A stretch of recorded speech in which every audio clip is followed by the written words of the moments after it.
Greetings, all. Welcome to LMH Storytime. Today's book, The Cool Bean by Jory John and Pete Oswald. Book idea by Latonia, aka Tony. Watch out! Here come the cool beans. The cool beans. Oh, yeah. Check out how they move. Look at the way they swagger. Notice their sunglasses. Yow. The cool beans are known all over school, from house to house, across town, beyond county lines. In the olden days, last year, we were all one big pot of beans.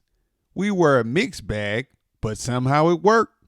Yep, those were the good old days. And then we stopped seeing each other as much. That's just how it is sometimes. You spend less time together, even though you're not totally sure why. I watched as the beans I knew so well, the beans from my own pod, became the cool beans. Oh, they were so cool. One of them could play the guitar. Cool. One of them could draw the best superheroes. Cool.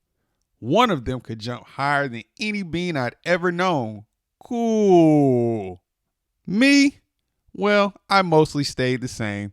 Sure, I made some small changes. I wore sunglasses. Too big. I slicked my hair back. Too slick. I strutted around. Ow. I swaggered. Oof. I was still picked last for everything.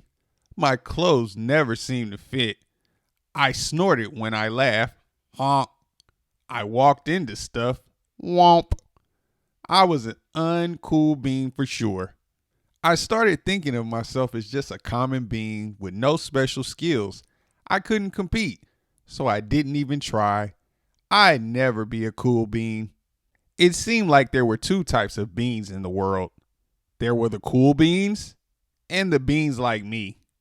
The days all blended together. I lived my life and things were just okay. I took tests and ate lunches and mostly kept to myself. The cool beans continued being cool.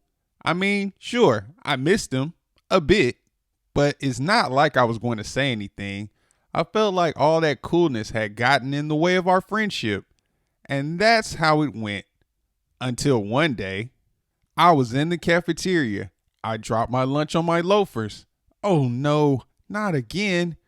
But then something sort of miraculous happened. Out of nowhere, one of the cool beans helped me clean it up. He didn't even say anything. He just gave me a nod. That was it. Later, I was out on the playground. I tripped and scraped my knee and maybe cried a little bit, and everybody saw it. Another one of the cool beans came to my side, and without a word, he dusted me off. That afternoon, I was sitting in class. I wasn't really paying attention. I didn't notice, but our teacher had called on me. Everybody stared. I sat there in silence. Nobody said anything. And then everybody just laughed at me. That was it. After today, I was officially a has-been. But then one of the cool beans stood up and came over to me. Everybody watched. She leaned in close and whispered, "Hey, the teacher asked you to read from page 32. Then she gave me a quick wink and went back to her seat. It was a small gesture, sure, but it was also everything. I walked home with a goofy smile on my face. I smiled all the way through dinner. That day made all the difference. It was a day that could have been really bad if not for the kindness of a few cool beans. It gave me a shred of confidence. That shred of confidence has continued to grow. Somebody had my back. Or a few somebodies. After that, I started hanging out with the cool beans again. How have you been? Get it? How have you been? Not all the time, but sometimes. At lunch, after school, even on the weekends.